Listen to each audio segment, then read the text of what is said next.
Um, what brought me to atheism? I would have to say, a thorough study um, of the origins of, where all these, biblical texts and these holy texts originated from. Um, the fact that I have also lived other religions, you know. So, like I say, once you get with a certain group of people, they pretty much hand you your beliefs, And like I say, I believe that experience is our best teacher, you know. So I would say that, that's what brought me to atheism. Just always questioning and always finding more information. I don't just believe everything I hear. I like to go into things in detail and see, exactly what is true about it. So that's what brought me to atheism.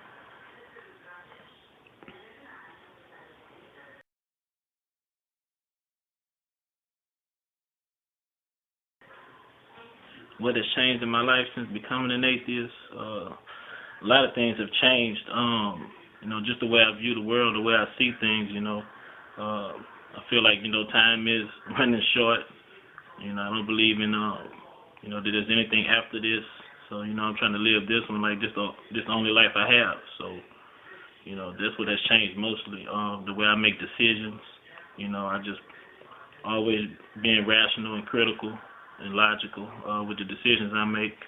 I don't have to wait and try to vouch to somebody telepathically to get my point across. Look for guidance from an invisible and silent being or deity. So, that's what has changed mostly about since I became an atheist.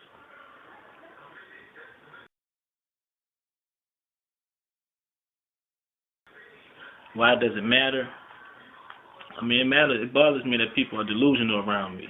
You know, everybody wants to pray for me. Try to save me from going to hell. And things of that nature.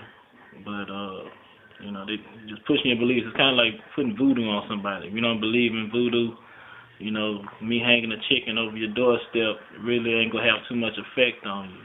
So I mean, you know,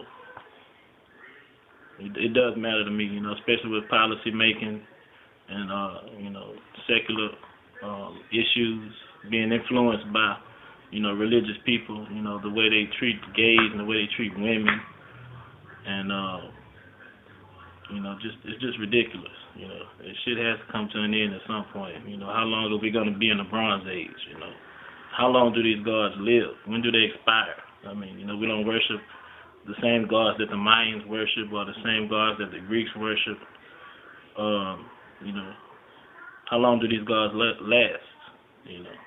So it does matter. It's a big deal to me. More than what people see.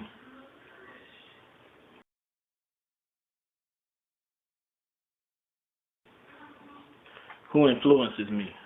First of all, I would have to say Malcolm X.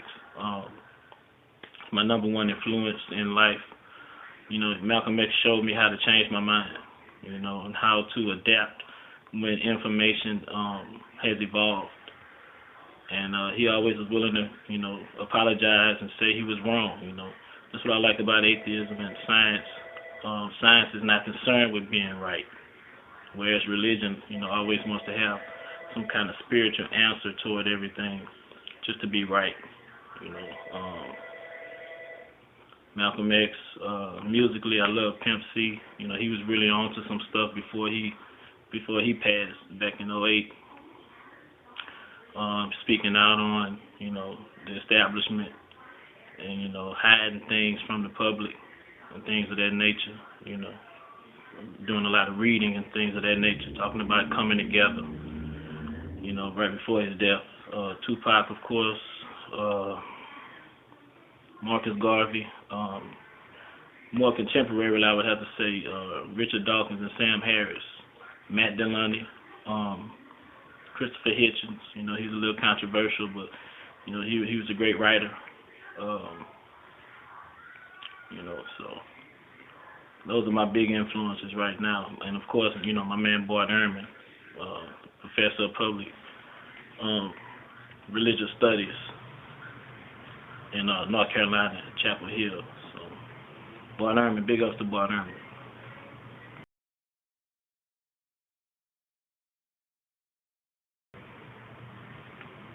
Do you see atheism growing in America? Yeah, I do. You know, I notice the churches are getting a little more scarce nowadays. You know, people are either worshiping from home or just fed up with the hypocrisy. You know, these scandals going on, Bishop Eddie Long, Ted Haggard, Jimmy Swaggart, Peter Popoff, you know, the list goes on. Pat Robertson, the outlandish statements he makes constantly. I'm surprised he's actually still on TV. Especially the things he said about Haiti. But I do see atheism on the rise. People are starting to come up out the dark ages, you know, come up out the Bronze Age, and are starting to, you know, think more rationally today. But like I say, I'm a minority within a minority. You know, black atheism is real tough. You know, I'm pretty much still in the closet with this thing. You know, just because I'm not gonna say I fear, but I mean there would be negative repercussions. You know, by me broadcasting, you know, my views.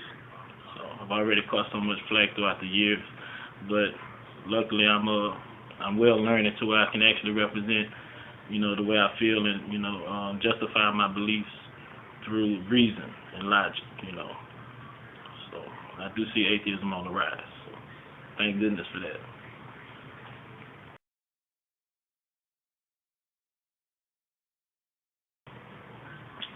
What's most challenging about being an atheist?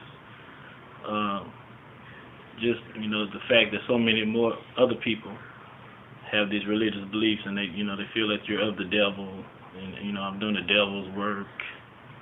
You know, I'll see when I die, as if they know. You know, that's the most difficult thing, just dealing with, you know, unintelligent people a lot of times that are not even well learned on, you know, what they're representing. It's just pretty much sad that they hold on to the beliefs and are not even fully aware completely of their own beliefs. That's one of the most difficult, most challenging aspects of it, I would say.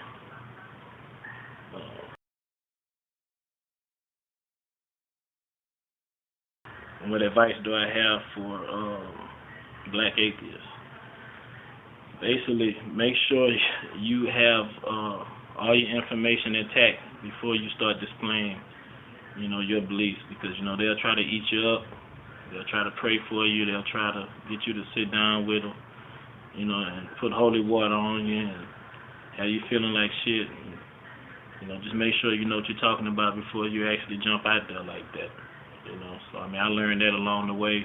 I had a lot of people coming trying to bring me literature from pseudo-archaeologists. You know, I was always able to debunk it. One instance in particular was about Ron Wyatt with the so-called finding of Noah's Ark. Somebody tried to prove that to me. Hey, when I come with my evidence, you don't believe it, you know, but come to find out it was a fluke. You know, Noah's Ark is still yet to be discovered. So, you know, pseudo-science, you know, they don't even understand, you know, biased natures, you know, how to not get the information from biased sources. You know, they'll just take anything from anywhere. So just make sure you know both arguments before you display yours. And, you know, and that's all about being a critical thinker and a logical thinker. So, you know, just to answer a few questions. So tune in next week.